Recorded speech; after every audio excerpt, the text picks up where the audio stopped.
नमो भगवते वासुदेवाय।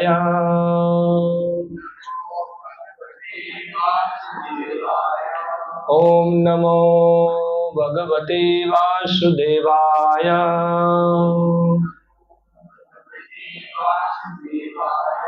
ओम नमो भगवते वासुदेवाय।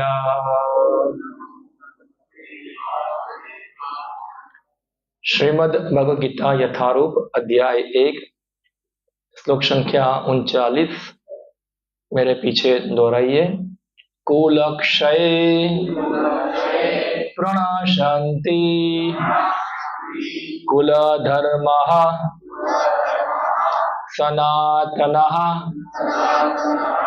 धर्मे नष्टे कुलं कृष्णम् अधर्मः अभिभवति उत कुलक्षये प्रणशन्ति कुलधर्मः सनातनः धर्मे नस्ते कुलं कृष्णम् अधर्मो विभवत्युत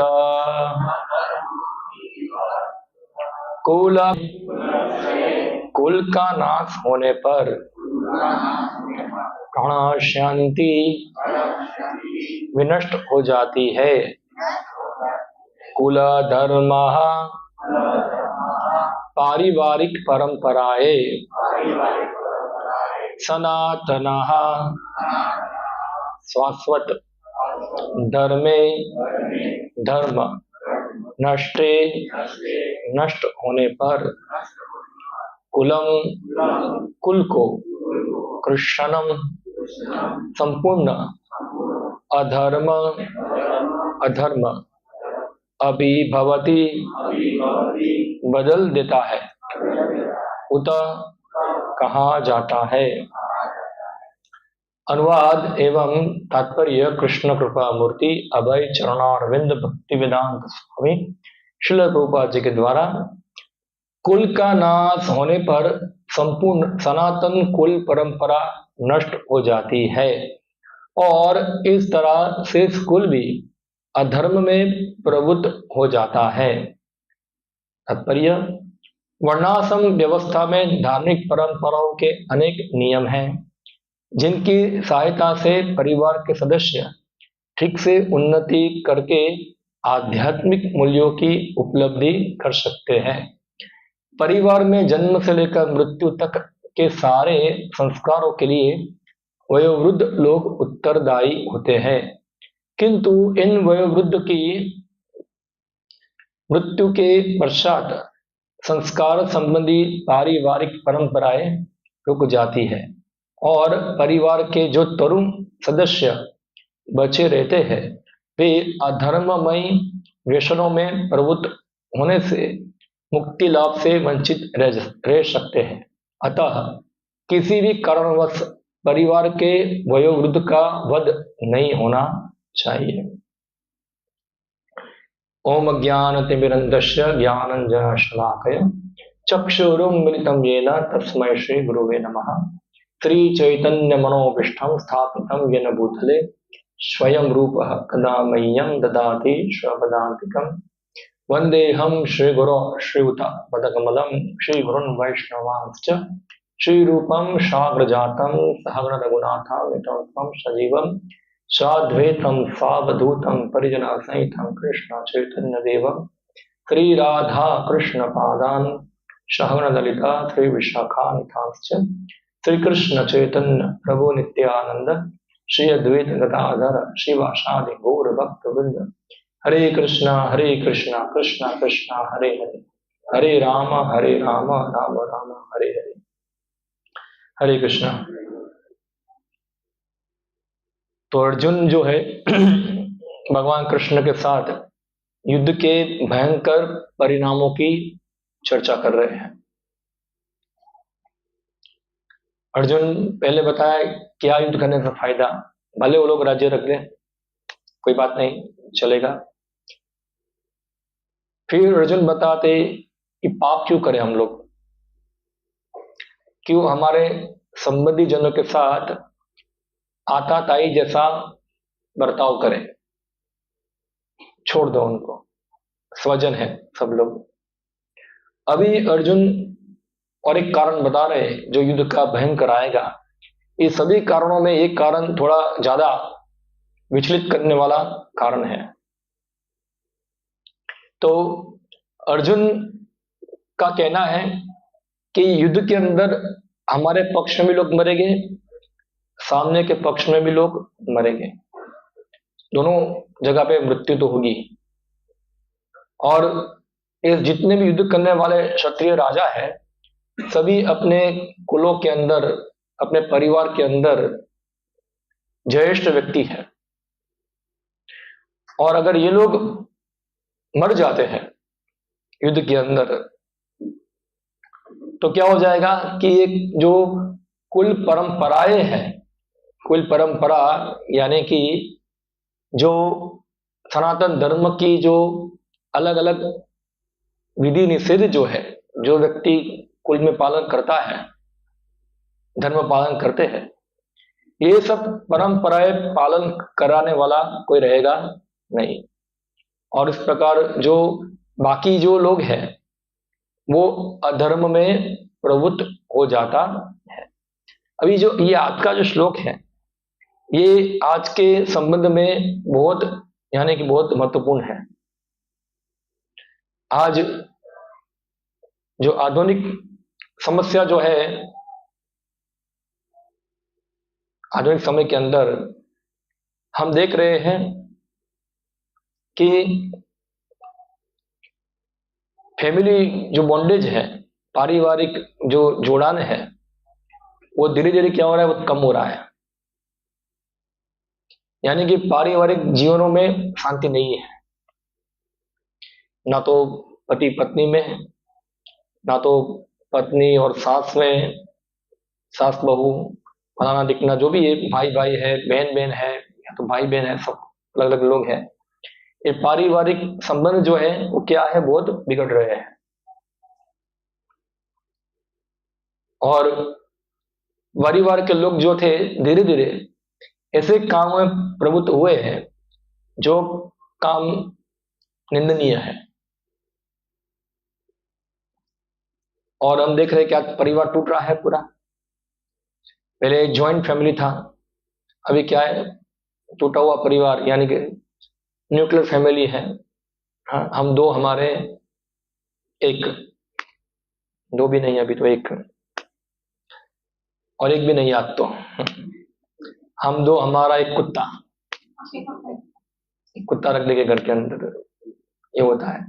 या तो हम दो भी नहीं, हम खाली एक, वो भी है आजकल तो ये जो लोग जो है मिसगाइड हो रहे हैं, खास करके जो युवा वर्ग है, वो लोग जो है अपने मन की तरंगों के आधार पर, या तो फिर ऐसे ही अलग अलग समाज में जो वेव्स चलती है, वो वेव्स के आधार पर वो पथभ्रष्ट होते हैं।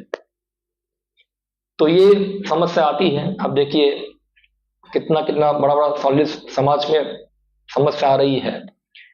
एक समस्या है समाज के अंदर डाइवोर्स की।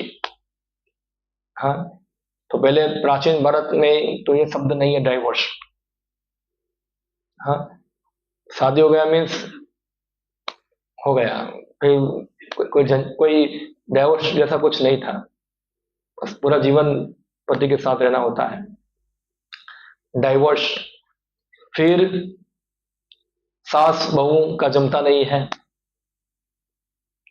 तो बहू शादी करके आएगी घर के अंदर, तो बोलेगा, अभी सास को बोलेगी तुम्हारी माँ को भगाओ या तो हम लोग चले जाते दूसरी जगह पे, साथ में नहीं रहना है। सेकंड प्रॉब्लम ये होता है। या तो फिर भाई भाई में समस्या होती है। हाँ, और कितने जो बच्चे हैं कंट्रोल में नहीं है, माँ बाप के आउट ऑफ कंट्रोल चुके हैं। थोड़ा आउट ऑफ कंट्रोल है, वो कुछ किसी की बात मानते नहीं है, हाँ, और गलत प्रकार के कार्यों में लग गए हैं, हाँ। बहुत सारा सोशल प्रॉब्लम है समाज के अंदर, बहुत सारा सोशल समस्याएं हैं। तो ये जब समस्याएं जो है पहले नहीं थी, जो ट्रेडिशनल समाज है उसमें समस्याएं नहीं थी। तो शास्त्रों के अंदर बताया कि 5 लोगों का रक्षा होना चाहिए हमेशा। पहला है ब्राह्मण, सेकंड है वृद्ध, तीसरा है गाय, चौथा है स्त्री और 5वां है बच्चे। ये 5 लोगों का संरक्षण हमेशा होना चाहिए। अगर ये 5 लोगों का संरक्षण नहीं होता है तो उसे समाज के अंदर बहुत उथल पाथल होता है। तो हम देखते हैं कि पहले के समय के अंदर एक समाज को एक दिशा देने वाले, घर में परिवार में दिशा देने के लिए एक वडील लोग होते थे, हाँ, ज्येष्ठ व्यक्ति होते थे, पिता होगा या दादा होगा। इवन हर निर्णय जो होता है घर के ज्येष्ठ व्यक्ति लेते थे, बड़ा निर्णय होगा तो इवन कोई बच्चा होगा, व्यक्ति होगा, 40 साल तक भी वो बच्चा ही माना जाएगा, वो वडील माना जाता। वडील यानी कि 60 साल उसको ज्येष्ठ माना जाता है, वो 40 साल के भी उसको बच्चा ही माना जाता है, उसको कुछ पता नहीं है क्या निर्णय ले रहा है। वो 50 साल के बाद ही या 60 साल के बाद ही थोड़ा मैच्योर होते हैं निर्णय लेने के लिए क्या है।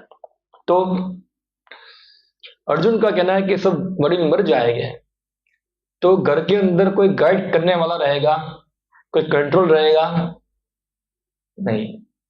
और कोई कंट्रोल नहीं होगा तो जो अन्य कुल के लोग हैं वो धीरे धीरे स्वच्छंदी बन जाएंगे। क्या हो जाएंगे? सब स्वच्छंदी।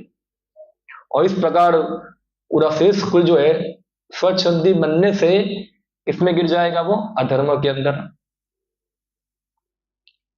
तो इसलिए वैदिक समाज के अंदर वडीलों का बहुत महत्व होता था। अभी प्रॉब्लम क्या होता है, जो आज का जो आधुनिक समाज है उसमें सबसे बड़ी बीमारी है इंडिपेंडेंस। क्या है? स्वतंत्रता। हर व्यक्ति जो है खुद स्वतंत्र रहना चाहता है। किसी की वो अपने आप को हमारे सिर के ऊपर को होना चाहिए जो हमको डिक्टेट करे।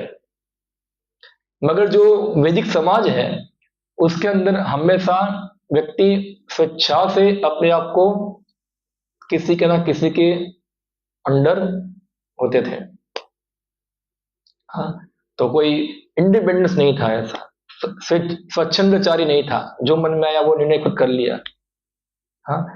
तो ये आज के मॉडर्न जीवन के अंदर सब लोग बताते हैं अभी तुम 17 साल 364 दिन पहले वो इनमेच्योर है और एक दिन के बाद क्या हो जाता है वो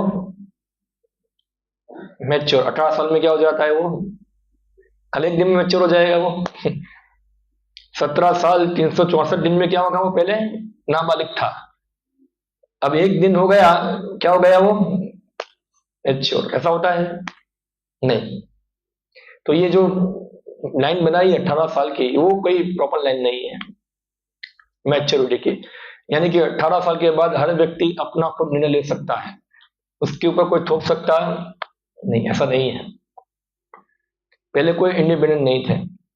हर व्यक्ति, खास करके सबसे पहले जो घर में ज्येष्ठ व्यक्ति है उनसे कंसल्ट करना होता था हर चीज को कि ये चीज सही है कि गलत है, और उनका अनुभव होता था। और अनुभव भी ऐसा नहीं कि खुद ऐसे अनुभव, शास्त्रीय अनुभव था जो शास्त्र के अनुसार चल के आ रहा है, हाँ। तो ये ज्येष्ठ लोग जो थे घर के अंदर ये जो धर्म के नियम है उसको स्थापित करने में उनका बहुत ही बड़ा योगदान है। देखो, घर के अंदर धर्म स्थापन करने का जिम्मेदारी तो बड़े लोगों का ही है।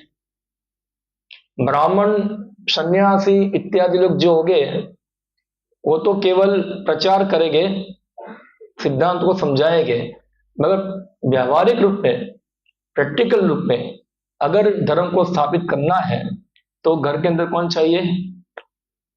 वडील लोग चाहिए, क्योंकि वही लोग घर में सब नियम पालन करा पाएंगे।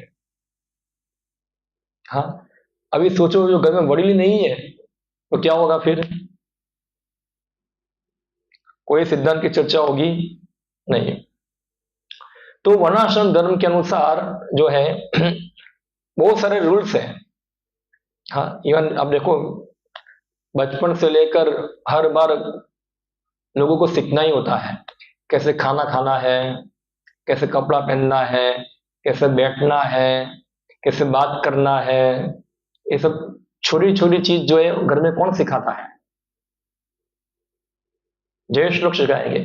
नई नई बहू शादी करके आएगी, हाँ, उसको खाना बनाना कौन सिखाएगी? सास सिखाएगी। कैसे बनाना है, क्या करना है, कैसे बात करना है, सब सिखाएंगे उसको। और उसकी सास को उसकी सास ने सिखाया होता है कैसे कपड़ा पहनना है, कैसे लोगों के साथ बात करना है, अकेले घूमने नहीं जाना है बाहर, सब पूरा सिखाएंगे उसको। मगर क्या होता है आजकल तो कोई किसी से सुनना चाहता नहीं है। ऐसा घर के अंदर पुत्र होगा तो पैसा खर्च करेगा, पिता बोलेगा कहां खर्च कर रहे हो, हिसाब दो। बोला मैं गाड़ी लेके आ गया, खुद कमा रहा है, अगर ज्यादा खर्च कर रहा है पिता बोलेगा कहां खर्च किया, किसको पूछ के किया, इतना खर्चा नहीं करना चाहिए, गलत जगह खर्चा मत करो, तुरंत उसको डांटेंगे वहां। अभी आज क्या है, तुम्हारा पैसा है, तुम जो जलसा पार्टी करो, हम तुमको रोकने वाले कौन है? मगर पहले ऐसा था। हाँ, बड़े लोग जो थे वो हर चीज की निगरानी रखते थे इसके ऊपर कि कहाँ कुछ गलत जगह में तो पैसा नहीं खर्च कर रहा है ये, या आगे जाके फंस जाए किधर। हाँ, तो ये सब कुल परंपराएं जो है वर्णाश्रम धर्म के अंदर, उसमें अलग अलग संस्कार होते हैं जो जो पालन कराने के लिए घर के वडील जिम्मेदार है। घर के वडील जिम्मेदार होते हैं, इसलिए समाज के अंदर वडील का होना बहुत जरूरी है। अभी घर के अंदर पति पत्नी और बच्चे हैं, घर में कोई सास या ससुर नहीं है, तो आप देखिए वो बच्चों का परवरिश भी ठीक प्रकार से होगा नहीं। और इवन आजकल के सास ससुर भी बकवास है, वो भी मोबाइल लेके बैठ गए अभी तो। हाँ, वो भी ऐसे ही है, वो भी मोबाइल लेके, सास भी फेसबुक, बहू भी इंस्टाग्राम, जो भी दोनों चलती है, दोनों ही मोबाइल लेके बैठ गए, दोनों बोगस है पूरा। मगर पहले था ऐसा। हाँ, आपने देखा होगा घरों के अंदर जो एक दो जनरेशन पहले देखा होगा आपके अंदर। हाँ, इवन कोई लड़की अगर 12 13 14 साल की हो गई है और घूमती रहेगी बार बार, उसकी दादी उसको डांटेगी, कहां जा रही है, घर पे बैठ। सुना है आपने, कभी देखा है आपने? घर के अंदर माँ से ज्यादा कौन डांटती है? दादी। मगर लड़की को दादी की डांट अच्छी लगती नहीं है, देखा होगा आपने। तो दादी का और लड़की का झगड़ा भी होता है कई बार। तो दादी क्या डांटती है, हाँ, या तो फिर बोलेगी चल घर में काम करिए, पोछा मार, झाड़ू मार, बर्तन साफ कर, क्या पूरा दिन टीवी देख के बैठी रहती है। माँ नहीं बोलेगी ऐसा, कौन बोलेगी? दादी बोलेगी। और दादी का बोलना लड़की को अच्छा लगेगा नहीं? दादी ये तो पुराने खेलों वाली है, हम लोग तो क्या पढ़े लिखे हैं, ऐसा है, हमको मत सिखाओ, सब क्या है वो सब पता है। तो ये जो था पहले घर के अंदर, ये सब हर इवन बहू को भी डिसिप्लिन जो मेंटेन करना था वो तो घर में बड़े लोग ही करा देते हैं। हाँ, तो इसलिए ये कुल परंपराएं के लिए बड़े लोग जिम्मेदार थे। तो ये कारण क्या हुआ कि जैसे इंडस्ट्रियलाइजेशन हो गया, पूरा आधुनिकरण हुआ, तो पहले जो इकोनॉमी थी, जो अर्थव्यवस्था थी हमारी, वो लोकल थी। लोकल यानी कि ज्यादातर लोगों की अर्थव्यवस्था खेती और गाय थी। मेजोरिटी लोग क्या थे? खेडूत थे, गाय थे। तो गाय, खेती, कोई धंधा होगा, नौकरी भी होगी तो गांव में ही होगी। तो ज्यादातर लोग क्या थे? एक ही समूह के अंदर रहते, एक ही कम्युनिटी के अंदर रहते, यानी कि पूरा एक समाज एक एकजुट था। घर के अंदर किसी को समस्या होगी तो समाज आ जाएगा, उनके साथ है पूरा, हर व्यक्ति उनके साथ थे और एक पूरा पूरा कम्युनिटी था पूरा। अभी क्या हुआ, आधुनिकरण, और आधुनिकरण में इंडस्ट्री आ गई, इंडस्ट्री के साथ साथ एजुकेशन आ गया, पढ़ाई लिखाई हो गया, और अभी बच्चे भी कम हो गए, पहले बच्चे भी ज्यादा थे, 5-5 6-6 बच्चे थे, मतलब 5-5 कितनी पीढ़ी से ही घर में रहते थे, पूरा एक जनरेशन पूरा चलता था। अभी आधुनिकरण हुआ, सब बन गए, इंजीनियर हो गए सब लोग, एक दो नहीं बन पाया, तो बाद में जो इंजीनियर बना है वो कहाँ जाएगा नौकरी करने के लिए? ये गांव में तो फैक्ट्री होगी नहीं, तो कहाँ जाना पड़ेगा उसको? शहर में जाना पड़ेगा, और शहर में उसको एक दूसरा घर बनाना पड़ेगा वहां, और फिर उसका विवाह होगा तो उसको वहां रहना पड़ेगा, तो एक फैमिली आउट हो गया वहां से। ऐसे ऐसे पूरा ज्वाइंट फैमिली क्या हो गया, टूटना चालू हो गया। तो जो घर के जो माइग्रेट हुए हैं, जो लोग जो माइग्रेट होके अन्य जगह पे गए हैं, उनको कुछ पता नहीं है कि उन ऐसे बच्चों को कौन है दादा और कौन है दादी। दादा और दादी केवल वीडियो कॉल में ही देखा है, उनको पता नहीं है कौन है दादा। अभी केवल एक ही संबंध रह गया है, और वो क्या है, अंकल और आंटी। अंकल और वही बच्चा होगा, उसको एक ही संबंध है, क्या है, अंकल और आंटी। उसको पता नहीं मामा कौन है, मामी कौन है, काका कौन है, काकी कौन है, बड़ी माँ कौन है, बड़ा पापा कौन है, हाँ, मासा कौन है, मौसी कौन है, कुछ पता नहीं, अंकल और आंटी। क्योंकि देखो क्या होता है, हम दो हमारे एक है, अगर वो बच्चों का, तो उसको उसकी बहन नहीं है तो फूई भी नहीं होगी फूई का संबंध नहीं होगा, और बहन नहीं है तो मासी नहीं होगी, भाई नहीं तो मामा नहीं होगा, कोई संबंध ही खत्म हो गया उसका, उसका संबंध ही नहीं है। तो उनके बच्चे के लिए खाली क्या रहेगा, हर व्यक्ति क्या बन जाएंगे, अंकल और आंटी। ना उनको पता है फूई, नहीं पता है मौसी, नहीं पता है मामा चाचा चाची, कुछ पता नहीं है। हाँ, और क्योंकि और दूसरा क्या है कि शहरों के अंदर तो माँ और पिता दोनों जॉब करते हैं, तो घर के अंदर तो कोई होता नहीं है बच्चों का देखभाल करने वाला, तो बच्चे तो 5 घंटा 6 घंटा स्कूल में फेंक दो वहां जाकर।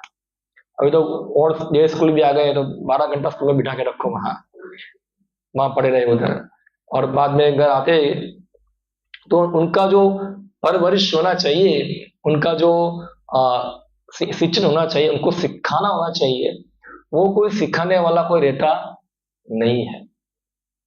ना तो बहुओं को, ना बच्चों को, ना बच्चे, या तो घर में अन्य सभ्य छोटे बच्चे, कोई गाइड करने वाला कोई होता नहीं है, कोई बोलने वाला होता नहीं कि ये गलत है ये सही है। हाँ, तो ये क्या है, ये समस्या है, आधुनिक समस्या है ये। तो अर्जुन को यही डर था कि अगर ये जो वडील लोग सब मर जाएंगे तो ये सब क्या होगा, सही स्कूल क्या हो जाएगा, सब अधर्म में पड़, अधर्म यानी कि सब स्वच्छंदचारी हो जाएंगे। हाँ, मुझे याद है पहले गुजरात के अंदर, आपके यहाँ जामनगर के अंदर, तो कोई नॉनवेज खाने वाला नहीं था। यहाँ से यहाँ आएगी आपको कुछ नॉनवेज नहीं मिलेगा। आज आप खाली आओ, आज की तारीख में कितने नॉनवेज खाने वाले हैं। हाँ, कुछ कुलीन परिवार हैं जिनके परिवार में किसी लोगों ने नॉनवेज खाया नहीं है, या शराब पिया नहीं है, जुआ खेला नहीं है, कुछ गलत काम नहीं किया है, मगर उनके जनरेशन ये सब कार्यों में लग गई है, लग गई है। और कोई चीज जो होती है जो पहले असामान्य होती है, जो देखने में ज्यादा मिलती नहीं है, वो चीज अगर वर्तमान समय में सब जगह होनी चालू हो जाए तो वो चीज क्या बन जाती है, सामान्य हो जाती है। तो इस प्रकार मांस खाना भी क्या हो गया, अभी सामान्य हो जाता है, तो कोई इतना गंभीरता से लेता नहीं कि इसने मांस खाया है, ऐसा है। हाँ, पहले ऐसा होता था। पहले आप देखो, कोई किसी की लड़की भी घर वापस आ जाएगी तो वो बहुत बड़ा इश्यू हो जाता था। बहुत बड़ा क्या होगा, इश्यू होगा। आजकल क्या है, कोई आएगी, इसकी लड़की घर पे आ गई, ठीक है, जैसे हम न्यूज में पढ़ते हैं ना हेडलाइन ऐसा ही होता है। कोई सीरियसली कोई लेता है इतना, ठीक है, आई गई ऐसा है, वो आई गई गई आई सब चलता रहता है। हाँ, हमारे एक भक्त है अमेरिका के अंदर, उनका कुछ 25 साल शादी का हुआ था, तो कोई थोड़ा एक प्रोग्राम रखा था, तो उनके कोई अमेरिकन मित्र आए, तो वो उनको पूछा कि तुम्हारी कितने नंबर की पत्नी है। बोला एक नंबर कितना, एक ही नंबर है क्या है, पूरा जीवन कैसे निकाला एक पत्नी के साथ, ऐसा है। तो वहां आश्चर्य होता है उनको, क्योंकि वहां क्या होता है, ज्यादातर लोग टिकते 2-3 साल के बाद क्या होगा, चेंज करना पड़ेगा उनको। चेंजेस चलता रहता है, चेंजेस चलता रहता है पूरा। तो ये क्या है पूरा, ये वहां का। अभी तो शादी भी खत्म हो गया, वो भी शादी वहां नहीं करते, अभी तो लिव इन में सब रहते हैं उधर, इस प्रकार से। तो ये एक अधर्म है, क्या ये अधर्म, स्वच्छंदचारी बन जाना, किसी की बात मानना नहीं, इंडिपेंडेंट रहना। तो सब लोग किसी ना किसी कंट्रोल में थे, खाली एक ही व्यक्ति इंडिपेंडेंट थे, ब्राह्मण लोग। कौन थे, ब्राह्मण। एक्चुअली ब्राह्मण भी इंडिपेंडेंट नहीं थे, ब्राह्मण भी शास्त्रों को पालन करते थे। इनडायरेक्टली वो भी क्या थे, डिपेंड थे किसके ऊपर, शास्त्रों के ऊपर। मगर जनरली ब्राह्मण स्वतंत्र होते थे, क्योंकि आशा की जाती है कि ब्राह्मण लोग कभी कोई गलती करेंगे नहीं, वो कभी अधर्म का आचरण करेंगे नहीं। इसलिए उनके ऊपर राजा कोई नियम को फोर्सफुली डालता नहीं था, क्योंकि उनसे आशा की जाती है कभी गलत काम नहीं करेंगे ब्राह्मण लोग, इसलिए उनको दंड भी देना होता नहीं था। हाँ, तो चाहे राजा हो, चाहे क्षत्रिय, वैश्य, शूद्र, गृहस्थ, सब लोग क्या थे, सब लोग डिपेंड थे पूरे वर्णाश्रम सिस्टम के अंदर। तो ये जो कुल धर्म है वो पालन कराने वाले थे घर के अंदर वडील, और बड़ी कम्युनिटी के अंदर ब्राह्मण, और उच्च अवस्था के अंदर सन्यासी। ये सब लोग जो थे इस धर्म को स्थापित करते, धर्म को चलाते हैं, उनके सिद्धांत को स्थापित करते हैं। क्या है, अब देखिए, आप शास्त्र पढ़ेंगे, चाहे रामायण, महाभारत, श्रीमद् भागवतम, आप देखोगे बड़े बड़े राजा जो होते थे वो ब्राह्मणों से कंसल्ट करते थे। या तो कुछ भी दुविधा होगी तो वडील से पूछते थे। जैसे हम देखिए, विश्व पितामह को पूछने गए युधिष्ठिर महाराज, आपको पता नहीं होगा, महाभारत में सबसे बड़ा जो भाग है वो है युधिष्ठिर भीष्म संवाद, बहुत बड़ा संवाद है ये। हाँ, भागवतम में संक्षिप्त में आता है कि कैसे जब पूरा महाभारत युद्ध खत्म हो जाता है, युधिष्ठिर महाराज को लगा हमने गलती कर दिया है, मेरे कारण क्या हो गया, इतनी सारी सेना मर गई है, इतना नरसंहार हुआ है, तो इसलिए मैं पापी हूं, मैं गलत किया, मैं राज्य लूंगा नहीं। भगवान कृष्ण समझाते युधिष्ठिर महाराज को, नहीं नहीं सही है, गलत नहीं है, तुमने कुछ गलत नहीं किया है। सब लोग समझाते मगर युधिष्ठिर महाराज लगता है नहीं नहीं गलत किया है। फिर सब लोग जाके मिलते, जाओ किसके पास जाओ, भीष्म पितामह के पास जाओ, क्योंकि भीष्म पितामह मतलब जीवित थे। हाँ, सैया के ऊपर जीवित थे, उनका इच्छा मृत्यु था ना, तो उन्हें मकर संक्रांति के अंदर शरीर त्याग करने का सोचा था उन्होंने, तब तक वो सैया पे थे। फिर युधिष्ठिर महाराज जो है पितामह भीष्म से बहुत बड़ी चर्चा होती है दोनों की, बहुत अनेक विषयों के ऊपर चर्चा करते हैं, और विष्णुदेव से सब चीजों के बारे में जानकारी प्राप्त करते हैं। तो ये जानकारी वृद्ध लोगों को होती थी। इवन आप देखो, मुझे पता है मेरे घर के अंदर बता देते, इवन मेडिकली जानकारी हो या तो फिर कोई, हर चीज के अंदर सबको पता होता है क्या करना है क्या नहीं करना है, हर चीज के अंदर। जैसे खून निकला तो जमाना है तुरंत, तो क्या करेंगे, हल्दी हल्दी लगा देंगे, या तो फिर एक दूसरा तरीका हमारे यहाँ चलता था, वो रुई को गर्म कर कर लगा देंगे, खून बंद हो जाएगा। अब ये ज्ञान को कहां से आया, कंडीशन से आ रहा था पूरा, हर चीज। या तो फिर घर घर कौन से दिन घर यात्रा करनी है, कौन से दिन यात्रा नहीं करनी है, बहुत सारी बारीकियां होती थी जो आप कृष्णा बुक में पढ़ेंगे।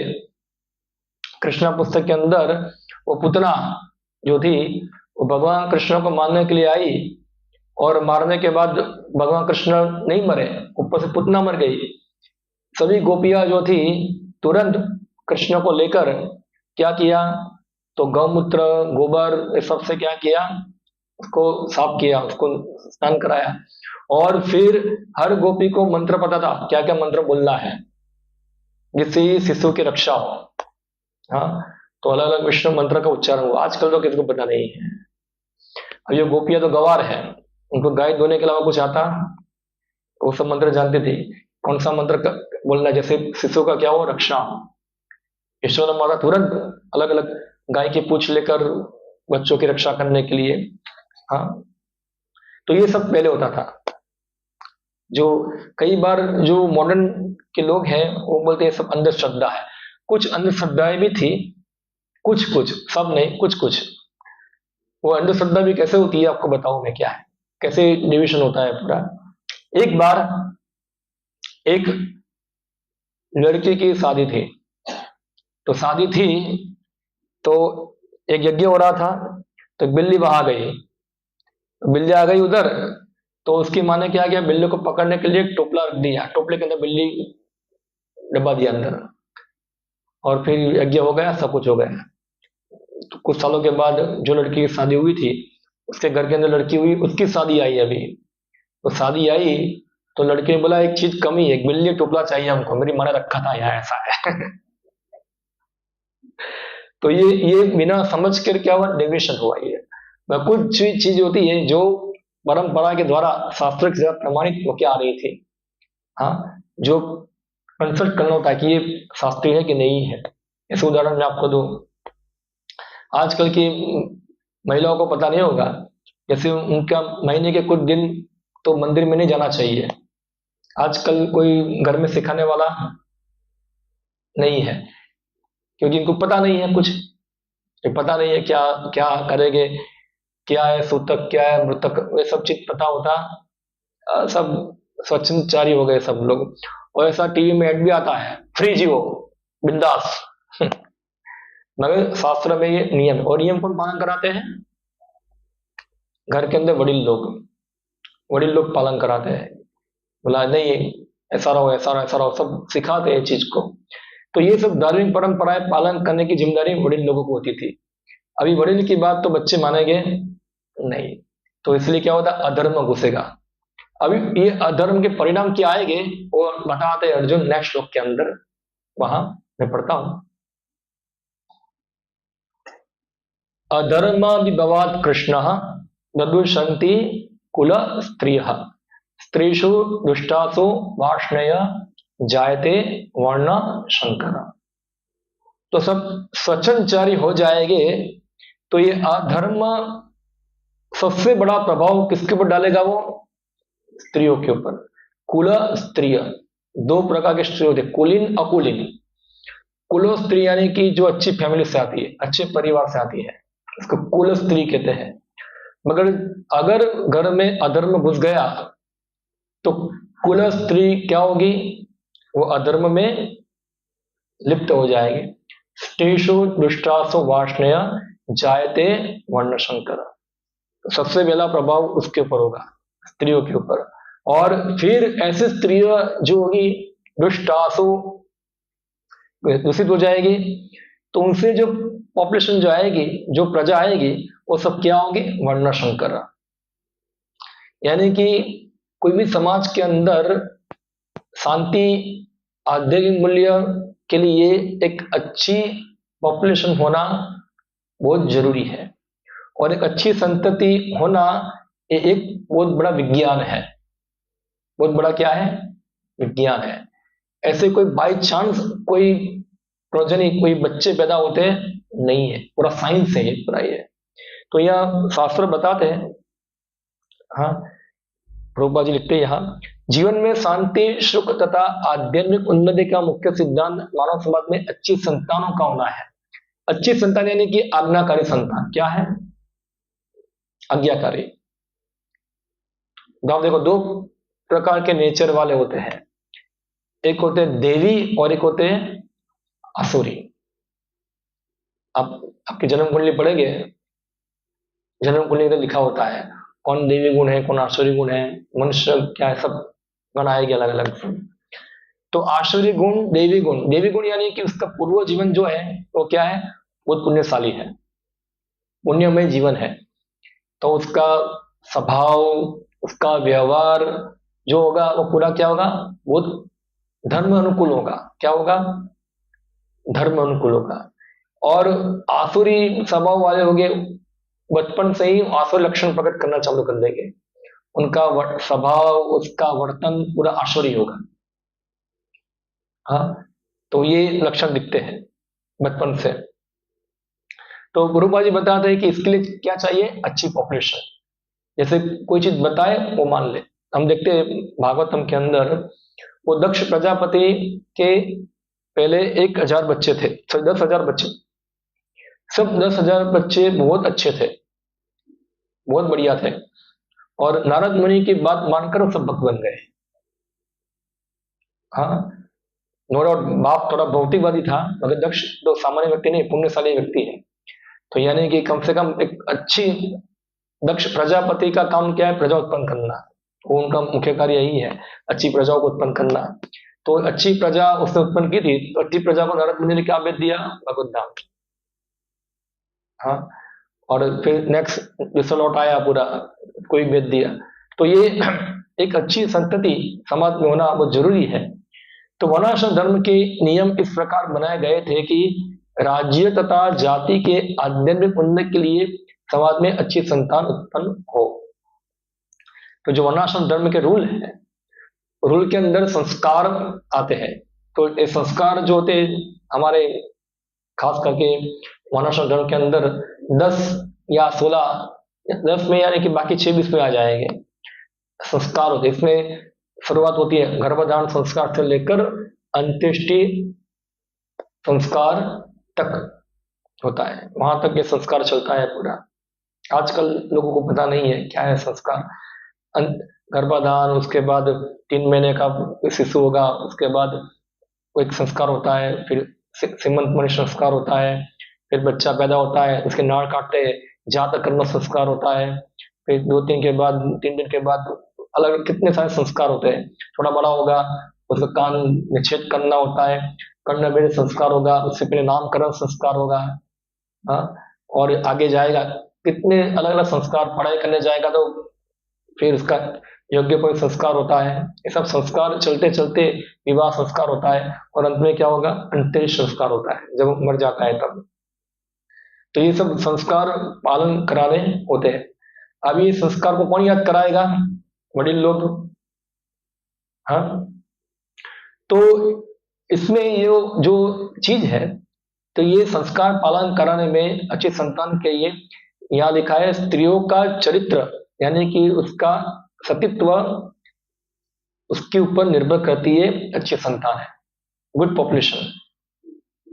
हाँ, जिस प्रकार बालक सरलता से कुमार्गामी बन जाते हैं, उसी प्रकार स्त्रियां भी पतन उन्मुखी होती है।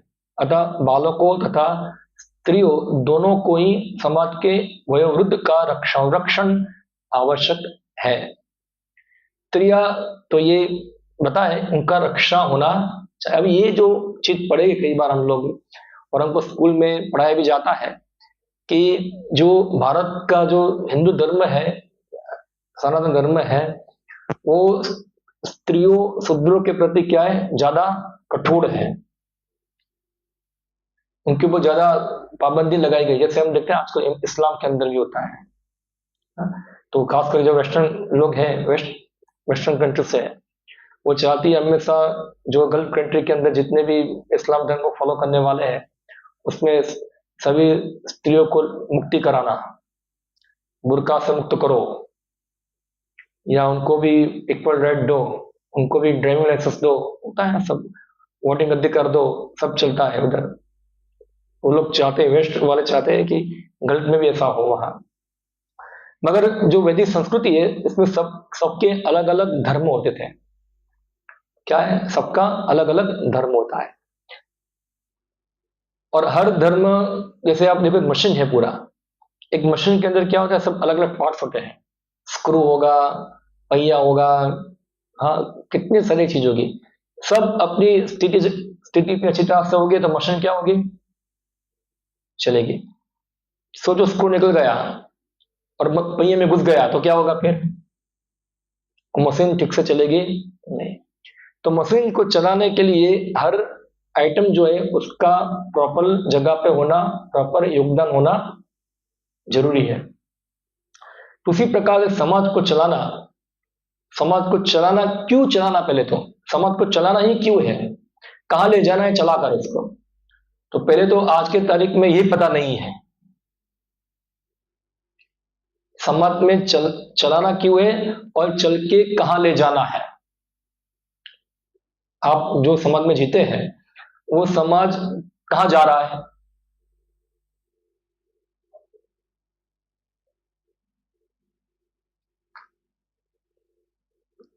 कहां लेके जा रहे हैं सब लोग, कौन सी दिशा में लेके जा रहे हैं, कहां जा रहे हैं, क्यों जा रहे हैं, पता है आपको?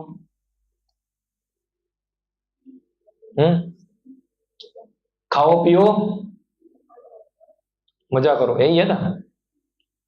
हाँ, यहां हमको जाना है, कहां क्या करना है, खाओ पियो और मजा करो। तो ये डायरेक्शन है, आज की आधुनिक समाज की डायरेक्शन है ये। जो वैदिक डायरेक्शन है क्या है कि समाज को ले जाना है मुक्ति की ओर, आध्यात्मिक प्रगति की ओर। और आध्यात्मिक प्रगति के अंदर कौन कौन सी चीज जो है वो ज्यादा बाधा युक्त है, तो वो चीजों को जितना हो सके इतना दूर रखा जाए जिससे वो आध्यात्मिक प्रगति में बाधा युक्त ना हो। तो समाज को इस प्रकार गठित किया जाता है कि जिससे लोगों के मन शांत रहे और लोग आध्यात्मिक मूल्यों से भटक ना जाए। तो ऐसी अच्छी व्यवस्था होगी तो सब लोग क्या करेंगे, समाज में वो लक्ष्य को प्राप्त कर पाएंगे।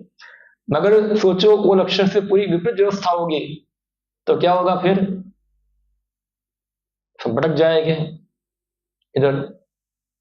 तो यहां बताए दो चीज, एक बात बताए, बालक और स्त्री, ये दोनों का संरक्षण बचाव होना बहुत जरूरी है। ये दोनों को एक एक कैटेगरी में रखा गया है। इसका मतलब ये नहीं कि हम स्त्रियों को हम गलत बताते हैं, ऐसा नहीं है, शास्त्र बताए, मगर ये तीन गुण के अनुसार उनको इस प्रकार का मशीन मिला है। ये शरीर क्या है हमारा, एक मशीन है ये, और मशीन में क्या रहती है, आत्मा।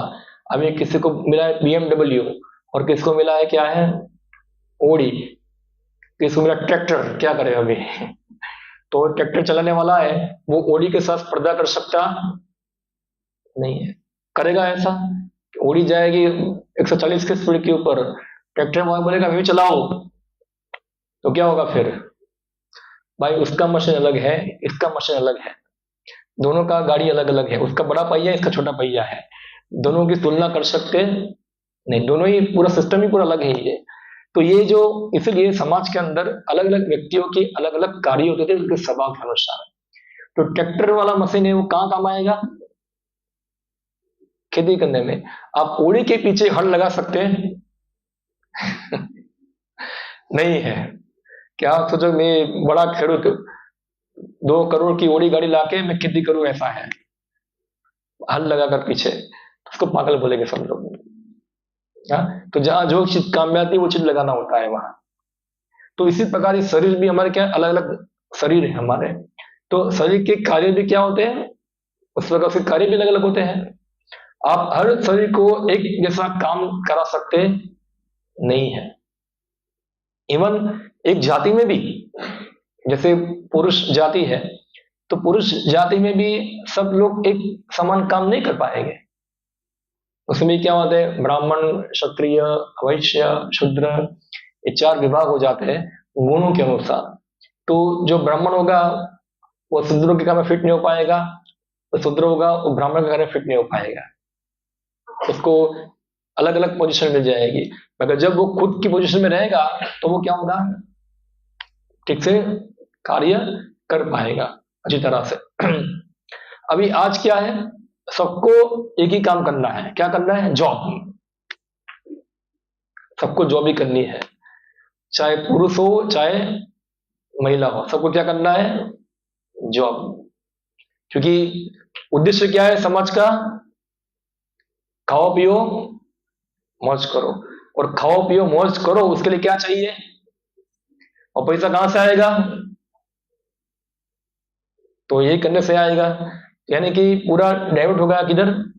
इस तरफ डाइवर्ट हो गया पूरा। जबकि वैदिक समाज क्या था कि लक्ष्य क्या है? आध्यात्मिक मूल्यों में आगे बढ़ना है, मुक्ति प्राप्त करनी है। तो इसमें महिलाओं का रोल था खास करके घर के अंदर, हाँ घर के अंदर, कि वो घर की प्रवृत्ति में व्यस्त रहे। खास करके बच्चा संभालना, घर में अन्य कार्यों को करना, भोजन पकाना, जो मेहमान आते हैं उनकी सेवा करना, सब कुछ घर के अंदर बहुत सारा काम होता है ना, पूरा दिन बिजी होता है, फ्री कोई होगा नहीं, पूरा दिन चलता रहेगा। तो ये सब चीज का डिपार्टमेंट इन लोगों का था। और जो कमाने का डिपार्टमेंट था वो किसका था? पुरुष का था। स्त्रियां भी इकोनॉमिकल डेवलपमेंट में भागरूप थी, मगर वो अधीन थी पुरुष के। जैसे फॉर एग्जांपल दो आपको, जैसे खेती करने वाले हैं, तो खेती करने के अंदर जो खेडूत है वो खेती करने जाएगा तो उसकी पत्नी भी खेती में सहायता करने वाली थी। आपने देखा होगा कई बार खेत के अंदर तो एक मजदूर लगाना पड़ता है घास काटने के लिए। खेती में काम क्या होता है? दो तीन ही काम होते हैं, एक तो निंदन निकालना, कटाई करना, वही होता है ना मेन चीज। तो जो खेडूत की पत्नी होगी वो घर का काम भी करेगी, फ्री होगी तो कहाँ जाएगी? वाड़ी खेत में जाएंगे, और वहां चलो थोड़ा हाथ मार देते दो एक घंटा, तो निंदन निंदन सब निकाल देंगे वहां से, तो साफ सफाई कर देते हैं। तो एक इनडायरेक्टली वो खेडूत की इकोनॉमिकल डेवलपमेंट में सहयोग दे रही है। और घर में गाय बाई होगी तो गाय को धोना बोना बहुत बड़ा काम है ये। हाँ, गाय को पूरा, जैसे अब मंदिर में भगवान की सेवा करते हैं ना, उससे जटिल कार्य गाय को संभालना है। जैसे मंदिर का टाइम होता है कि 4:30 बजे मंगलारती होनी चाहिए, तो ऐसे गाय को भी सुबह धोना ही होता है। नहीं धोएगी तो गाय चिल्लाएगी, और गाय चिल्लाएगी तो अच्छा नहीं है। को टाइम भी धोना होता है, उसका टाइम फिक्स होगा, उसको धो दो। अभी क्या है, सबको मोबाइल घुमाना है, घूमने फिरने जाना है, तो क्या होगा फिर? ये सब काम क्या हो गए? क्या लगेंगे? बर्डन लग जाएगी। क्या लग जाएंगे? बर्डन। और बर्डन लग जाएंगे क्योंकि दूध तो बाहर मिलता है बाजार में, तो खरीद दो ना, क्यों गाय पालने की आवश्यकता है, बाहर से ले लो सब लोग। तो ये था। तो एक ऐसे एक ब्राह्मण होगा, तो ब्राह्मण की पत्नी जो होती है वो ब्राह्मण को सहायता करते थे। उसको ब्राह्मण को कोई पूजा करनी है तो पूजा की सामग्री लानी होती है, तो पत्नी आयोजन करेगी उसके लिए, सब लेके आएगी, साफ सफाई कर देगी, उसका पूजा का सामान लेके आएगी, सब सजा के रखेगी, सब असिस्टेंट वर्क सब यही करना है। इवन क्षत्रिय, तो क्षत्रिय लड़ने के लिए जाते नहीं थे, मगर क्षत्रिय को सहायता करते थे। अब महाभारत में आता है द्रौपदी जो थी युधिष्ठिर महाराज को बहुत सहायता करती थी। कैसे? तो सुबह सबसे जल्दी उठना, उठकर राजा क्या क्या कार्य करने वाले हैं, आज कौन सी यात्रा में जाना है, कौन के साथ जाएगा, पूरा उनका अकाउंटिंग रखना, हिसाब रखना, किसका आज कितने ब्राह्मण को भोजन खिलाना है, घर के अंदर अतिथि कितने आएंगे, कितने का भोजन पकाना है, क्या बनाना है, सब पूरा लिस्ट होता है पूरा। हाँ, वो द्रौपदी, अब महाभारत देखो उसमें आता है पूरा, इतना उसको कार होता है। और ये सब मूर्ख नहीं होते, पढ़े लिखे होते हैं सब, तभी तो ये सब हिसाब किताब कर पाते हैं वो लोग। हाँ, और ये सब चीज जो है वो मेंटेन करते, तब राजा शांति से अपना शासन कर पाता है, क्योंकि उनके लिए ट्रस्टेबल क्या है? कोई व्यक्ति है जो उसके असिस्टेंट वर्क कर रहे हैं। इवन दरबार के अंदर भी राजा को बैठना होता है तो उसकी रानी के सामने बैठती थी। जजमेंट राजा देगा, रानी जजमेंट देती नहीं थी, मगर असिस्टेंट वर्क करते थे, असिस्टेंट वर्क में हो गए। इस प्रकार शूद्र हो गए, वैश्य हो गए, सब लोग असिस्टेंट वर्क उनका होता था। अलग से खुद का इंडिपेंडेंट डिपार्टमेंट नहीं था कि मैं इंडिपेंडेंट रहूं, वो एक व्यक्ति के अधीन में कार्य करते थे। तो इसलिए वो स्त्री अच्छी तरह से कार्य कर पाएगी। क्योंकि कई बार क्या होता है कि स्त्रियों का इमोशनल जो भाव है वो ज्यादा होता है। हाँ, तो इसके कारण इमोशन में आके कई बार गलत निर्णय लेने का चांस बार बार रहता है इमोशन में आकर। हाँ, हम देखते हैं ऐसा आजकल, इसलिए इमोशन का गलत लाभ भी उठाते हैं लोग। हाँ, क्योंकि इमोशनल भाग ज्यादा होगा। देखो, स्त्रियों का दो भाग है, साइकोलॉजी बताती है, एक इमोशनल भाग भी है और एक बहुत कठोर भाग भी है। इसलिए बताया शास्त्र में, वो अच्छी बनेगी तो बहुत अच्छी बनेगी, बुरी बनेगी बहुत बुरी बनेगी, ऐसा है। इसलिए उसको संभालना क्या है, वो जरूरी है। अगर वो बुरी बनी तो लास्ट लेवल तक चली जाएगी वहां, ऐसा है, वो किसी को छोड़ेगी नहीं वहां से। और अच्छी बनेगी तो बहुत अच्छी बनेगी। तो इसलिए ये साइकोलॉजिकल उसका दिमाग है ऐसा। तो इसलिए उनको जो है बहुत जल्दी मिसगाइड हो सकती है। हाँ, जो भी कुछ बोलेगा उसके बाद में आ सकती है और फिर गलत डिसीजन लेकर हो जाता है, फिर गलत परिणाम में गिर जाती है। हम देखते हैं कई बार बहुत सारी लड़कियां भाग जाती है और ऐसे बहुत सारा डिसीजन ऐसे लेती है जो इमोशन के अभाव, इमोशन के कारण होता है, जो प्रॉपर मैच्योरिटी उसके अंदर होती नहीं है। तो इसलिए एक पतन पतन की तरफ मुड़ सकती है। ऐसे ही बच्चे होते हैं, तो बच्चे भी क्या होता है, उनको कुछ डिसीजन लेना पता चलता नहीं है, वो कुछ भी जो अच्छा लगेगा डिसीजन लेंगे तुरंत। उसका परिणाम क्या आएगा आगे 20 साल, 30 साल, 40 साल, 50 साल आजू बाजू क्या होता है, कौन सा कौन, इस सब पे विचार उनका होता, क्योंकि उनका मशीन इस प्रकार का है, तो इस प्रकार वो सोच पाएंगे नहीं। इसलिए उनका रक्षा करना बहुत जरूरी है। अगर उनका रक्षा नहीं होगा तो फिर वहां से धर्म अधर्म घुसना चालू हो जाएगा। तो अधर्म प्रवेश करेगा स्त्रियों के ऊपर, फिर सेकंड उसके बच्चों के ऊपर, ऐसे ऐसे पूरे समाज के अंदर अधर्म घुसना चालू होगा। तो आप देखिए, पतन कहां से होता है, कोई भी घर के अंदर अधर्म कहां से घुसता है, यहां से ही घुसता है। हाँ, माँ बाप रहेंगे, लड़की हमारे कंट्रोल में नहीं है, कुछ बात नहीं मानती है, क्या है, पूरा सब आता है सब, और ये सब पूरा क्योंकि अधर्म घुस गया है। बहुत पहले एक व्यक्ति मुझे बता रहे थे, उसकी लड़की थी, 17-16 साल की लड़की होगी, वो 2-3 दिन खाया नहीं, क्यों बोला, उसको मॉडलिंग करना है। क्या करना है, मॉडलिंग में जाना है उसको, एड होती है ना सब मॉडलिंग। बाप ने मना किया होगा, नहीं जाना है, मतलब मॉडलिंग करना है ये। तो ये थोड़ा झुकाव थोड़ा रहता है, घूमना, ऐसा है। इसलिए कुछ व्यक्ति चाहिए उसके ऊपर जो उसको क्या करें, जैसे बैलगाड़ी होते हैं, बैल चलाते हैं ना मतलब, तो बैल को थोड़ा ऐसा ऐसा करना पड़ता है, ऐसा ऐसा हाँ, वरना बैल, एक बैल उधर भागे, एक बैल वहां भागेगा, उसको ऐसा ऐसा करना पड़ता है, अभी बैल सीधा चलेगा, वरना वरना क्या होगा, वो इधर उधर चला जाएगा। तो ये करने वाला कुछ चाहिए। इसलिए शास्त्र बताते हैं, जब स्त्रियां छोटी होती है तो उसके पिता के संरक्षण में होती है, जब उसकी विवाह होता है तो उसके पति के संरक्षण में होती है, और जब वृद्ध होती है तो उसके पुत्र के संरक्षण में होती है। उसके लिए इंडिपेंडेंस रहना नहीं है, अलाउ नहीं है ऐसा, वरना क्या होगा, मिसगाइड हो जाएगी वहां। फिर बताते हैं अतः बालकों तथा स्त्रियों दोनों को ही समाज के वयोवृद्ध का संरक्षण आवश्यक है। स्त्रियां विभिन्न धार्मिक प्रथाओं में संलग्न रहने पर व्यभिचारिणी नहीं होगी। हाँ, तो खास करके स्त्रियों के लिए चाहिए एंगेजमेंट, क्या चाहिए, फ्री छोड़ना नहीं है। खाली दिमाग क्या हो जाएगा, शैतान का घर हो जाएगा। खाली दिमाग, अभी आज क्या, पहले घर में बहुत सारे काम थे तो कोई टाइम मिलता, अभी तो घर में क्या होता है, काम वाली मशीन सब आ गई काम करने के लिए, तो टाइम ही टाइम है, तो टाइम पास कहाँ करेंगे फिर वो,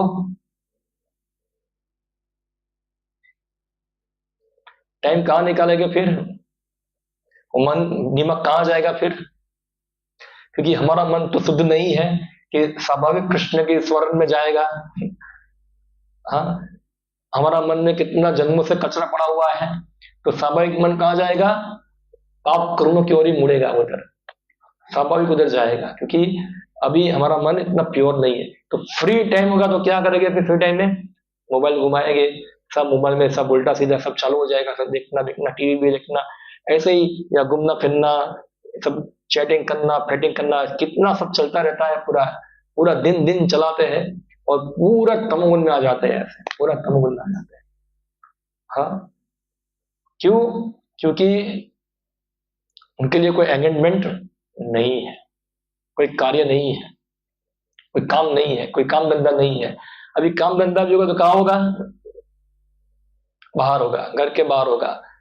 घर के अंदर तो क्या सब लोग देखते रहते हैं, बाहर को देखने वाला नहीं है, तो थोड़ा स्वतंत्रता मिलती है, तो बाहर दूसरे लोग उसका दुरुपयोग करेंगे वहां से। हाँ, तो इसलिए यहाँ बताते हैं कि उनको कोई ना कोई धार्मिक प्रथाओं में एंगेज होना चाहिए, लगना चाहिए। सुबह से लेकर शाम तक बहुत सारे कार्य होते हैं, इसमें बिजी रहे। चाणक्य पंडित के अनुसार सामान्यतः स्त्रियां अधिक बुद्धिमान नहीं होती, अतः वे विश्वसनीय नहीं है। विश्वसनीय नहीं यानी कि उसका डिसीजन कभी भी स्थिर होगा नहीं। आज ये निर्णय लिया तो कल चेंज हो जाएगा। हाँ, जैसे बच्चे चेंज करते हैं ना, दो बच्चे झगड़ा करते हैं, बोला किट्टा, 5 मिनट के बाद क्या होता है? दोनों साथ में खेलेंगे। उनका निर्णय क्या होता है? चेंज होता है। और कुछ भी सीक्रेट चीज होती है उनके पेट में रहती नहीं है, वो भी है। युधिष्ठिर का श्राप है ना ये। युधिष्ठिर ने दिया था, किसको दिया था? कुंती को दिया था। हाँ, पूरी नारी जाति को श्राप दिया है कि कोई भी गुप्त चीज तुम्हारे पेट में रहेगी, उगलना ही पड़ेगा, ऐसा है, नहीं उगलना ही पड़ेगा। यानी कि इसलिए कोई कॉन्फिडेंशियल चीज जो है वो कार्य वो व्यक्ति कर पाएंगे, कुछ ना उगल देंगे, ऐसा है। ऐसे या तो स्त्रियां या स्त्री स्वभाव वाले पुरुष भी, कुछ पुरुष भी स्त्री स्वभाव वाले होते हैं। वो भी सब उगल देते हैं पूरा थोड़ा। तो ये चीज है, तो विश्वसनीय नहीं है, क्योंकि कभी भी इसका निर्णय चेंज हो जाएगा और अपने स्वार्थ के कारण वो कुछ ना कुछ चेंज। आप देखो रामायण देखिए, क्या खराबी थी कैकेयी के अंदर। महाराज दशरथ की रानी थी ना, कितनी योग्य होगी, भगवान रामचंद्र की माँ कैकेयी, कैसा निर्णय लिया उसने? हाँ, क्या निर्णय लिया? राम को वनवास भेज दो। जरा भी उसको ये निर्णय लेने में दुख या संकोच कुछ हुआ नहीं, इतना कठोर निर्णय लिया। तो मैंने बताया था ना, अच्छी बनेगे तो अच्छी बनेगे, बुरी बनेगे तो बुरी बनेगे। तो कई दशरथ महाराज उसको बोल रहे हैं, इन्हें तुम्हारा वापस खींचो खींचो खींचो। हट क्या है? हट होगा नहीं, वरना मैं बस आपने मुझे वचन दिया, मेरा काम पूरा करो, बस खाली चाहिए ही मुझे ये। जीत पकड़ लिया। अब ये जीत किया गया, दशरथ महाराज को हारना पड़ा। इसलिए विश्वसनीय क्या है नहीं, कभी भी क्या करेंगे? चेंज मार देंगे वहां से इधर। तो इसलिए उन्हें विविध कुल परंपराओं में व्यस्त रहना चाहिए और इस तरह उनके सतीत्व तथा अनुरक्ति से ऐसी संतानें जन्मेगी जो वर्णाश्रम धर्म में भाग लेने के योग्य होगी। ऐसे वर्णाश्रम धर्म के विनाश से यह स्वाभाविक है कि स्त्रियां स्वतंत्रता पूर्वक पुरुषों से मिल सकेगी और व्यभिचार को प्रशय मिलेगा, जिससे अवांछित संतान उत्पन्न होगी। निठल्ले लोग भी समाज में व्यभिचार को प्रेरित करते हैं और इस तरह अवांछित बच्चों की बाढ़ आ जाती है। इससे मानव जाति पर युद्ध और महामारी का संकट छा जाता है। तो ये अगर ये कुल परंपरा चलती नहीं है, स्त्रियां प्रॉपर्ली एंगेज नहीं है अपने कुल धर्मों के अंदर, तो उसका परिणाम क्या होगा? वर्ण संकर पॉपुलेशन होगा। हमारे एक भक्त अफ्रीका के अंदर मुझे बता रहे थे, प्रभु मैं जहाँ काम करता हूँ वहां महिला आती है बच्चों को लेकर, और वो बच्चों का कोई बाप होता नहीं, ऐसे ही पैदा हो गया है वो अफ्रीका के अंदर ऐसे ही। तो वो बच्चों को कौन पालते हैं? फिर गवर्नमेंट पालती है। यूएस में भी है, वेस्टर्न कंट्रीज के अंदर भी ऐसा है कि जो बच्चों को छोड़ के चला जाता है बाप, पत्नी को, बाप को, तो उसको पाले का जिम्मेदारी किसको आता है? गवर्नमेंट को। गवर्नमेंट को लाखों पैसा खर्च करना पड़ता है इसके पीछे। भारत में तो क्या है कि एक कुटुंब प्रथा है, चलता है। पर भारत के धीरे धीरे सब सिस्टम आएगी, धीरे धीरे जैसे जैसे ये परंपरा नष्ट होगी तो आएगा धीरे धीरे, क्योंकि कोई शादी करने का बर्डन उठाएगा नहीं, क्योंकि भारत में नियम क्या है, ये मैरिज लॉ जो बना है वो भयंकर बना है कि मैरिज होगा, अगर किसी को डाइवोर्स चाहिए पुरुष को, तो फिर क्या होगा, या तो जो स्त्री है वो क्लेम करेगी सामने पुरुष के ऊपर 20 लाख 25 लाख, क्या हो जाएगा फिर, तो उसको देना पड़ेगा, वहां जो भी कमाया सब देना पड़ेगा उसको। हाँ, इसलिए क्या अच्छा है भाई, शादी नहीं करना है, क्या है, शादी नहीं करना है, ऐसे ही रहो, तो ऐसे ही कॉन्ट्रैक्ट मैरिज करके रहो, ऐसा है, नो मैरिज, वरना क्या होगा, 20-25 लाख रुपए जगह चली जाएगी। अच्छा, धंधा भी हो गया, अभी कोई लड़कियां धंधा भी करती है ऐसा, एक साथ शादी किया, 25 लाख यहाँ से लिया वहां से 25 लाख लिया, ऐसा कमाते रहते हैं पूरा सब जगह से। ये है समस्या समाज के अंदर पूरी, तो ये ठीक नहीं है, ऐसा है। तो ये, और गलती से कोई बच्चा वच्चा पैदा भी हो गया तो फिर वो भी क्या होगा, वो सब आतंकवादी ही होंगे, तो सही तो संतान नहीं है, धार्मिक संतान नहीं है, धार्मिक संतान है, वर्ण शंकर पॉपुलेशन है पूरा तो इसलिए ये समस्याएं आएगी। अर्जुन को समस्या दिख रही है पूरी कि अगर ये युद्ध हुआ, सब बड़े लोग मर गए, तो उसका एक परिणाम आएगा। और हम देख रहे हैं कि ये अर्जुन की ये बात अभी भी धीरे धीरे सही हो रही है, और हम परिणाम देख सकते हैं सब परिवारों के अंदर ऐसा सा होता है, जहां जहां कुल परंपरा टूटती है, बड़े लोग खत्म हो जाते हैं, सब स्वच्छंदी हो जाते हैं, तो ये सब जो दूषण है वो घुसना चालू हो जाते हैं घर के अंदर। तो उससे बचने के लिए क्या उपाय है, क्या उपाय है उसके बचने के लिए, तो बचने का उपाय है कृष्ण भावनामृत। क्या है, हरन्नाम हरन्नाम हरन्नाम एवं केवलम कलो नास्तेव नास्तेव नास्तेव गतिर अन्यथा। देखो प्रभुपाद जी ने अमेरिका में जाकर, ये ऐसे लोग थे, लोग उनको भगवान की भक्त बनाकर एक सभ्य संस्कृति वाला व्यक्ति बनाया। तो अगर कोई व्यक्ति कृष्ण भक्ति अपनाएगा तो अपने परिवार के अंदर एक अच्छा एक वातावरण बना पाएगा, रख पाएगा। जो घर के अंदर कृष्ण भक्ति नहीं है वो घर तो पूरा पतन मुखी जाने वाला है, घर में आग लगने वाली है। हाँ, इसलिए कृष्ण भावनामृत अगर ये परिवार के बचाने के लिए भी जरूरी है, कम से कम यहां तक भी। मगर आजकल क्या है, अब बच्चों को बोले गीता पढ़ो, नहीं पढ़े, बच्चे क्यों नहीं पढ़ते हैं, हम लोग खुद नहीं पढ़ते हैं, तो सब सीखते कहां से है, माँ बाप वडील से ही सीखते हैं। जैसा माँ बाप करेंगे ऐसा ही बच्चे करेंगे। हाँ, वो जैसा बोलेंगे वही ऐसा बोलेंगे, जैसा वो उनका बातचीत होगी ऐसी बातचीत होगी पूरी। तो हमको ध्यान रखना चाहिए क्या है कि हम क्या किस प्रकार व्यवहार करते हैं, क्योंकि एक कॉपी हो रहा है, क्या हो रहा है उसी जगह पे, और घर पे भी और बाहर भी। बाहर तो सब वस्तु है ही, तो बाहर तो कॉपी आएगी ही, वहां से सब कॉपी होके आने वाला ही है वहां से। तो इसलिए एक अच्छा एक वातावरण हमारे घर के अंदर बनाना चाहिए, कृष्ण भावनामृत वातावरण। अगर वो नहीं होगा तो ये सब चैलेंजेस आपको भुगतनी पड़ेगी। इवन भक्त के अंदर, भक्ति घरों में भी चैलेंजेस आती है ये, अगर ठीक से कृष्ण भावनामृत का अभ्यास नहीं हो रहा है तो। हाँ, लोग कई बार सोचते हैं क्या प्रभु जी बोलते रहते हैं सब, कुछ नहीं, मगर 20 साल 30 साल के बाद वही व्यक्ति माथा पछाड़ता है वो क्योंकि देखो, आप लोग 20-30 साल तक दूर देख सकते नहीं है, हम लोग देख सकते हैं 20-30 साल के बाद क्या होने वाला है, वो हमको पता है। हम लोग टेकल ज्ञानी नहीं है, हरि प्रभुपाद जी बताए से हम देख पाते हैं क्या है कि ये होने वाला है, यहाँ अभी देखो ऐसा होगा, यहाँ ऐसा एक प्रॉब्लम आने वाला है इधर। ये दीर्घ दृष्टि होती थी पहले। तो इसलिए हमको चाहिए कि कृष्ण भावनामृत को अपनाए, हमारा घर का गठन कृष्ण भावनामृत करे। जो वडील है उनकी बहुत बड़ी जिम्मेदारी होती है, वडील ही ढीले है तो क्या होगा, बच्चे भी क्या हो गए, ढीले ही हो गए। माँ और बाप 10 बजे उठने वाला है तो बच्चा कितने बजे उठेगा वो, हाँ, वही 10 बजे उठेगा। मगर माँ बाप 4 बजे उठते तो बच्चे को उठना ही पड़ेगा, चलो उठ, उठाएंगे, उठना पड़ेगा उसको वहां कि माँ बाप दोनों उठ गए हैं पूरा। हाँ, तो ये वडीलों की बहुत बड़ी जिम्मेदारी बनती है। खाली अच्छे स्कूल में पढ़ाना, पैसा खर्च करना, इस सब से कुछ हो जाता नहीं है। आपको इसके पीछे मेहनत करना पड़ेगा। हाँ, सब मेहनत करना पड़ेगा।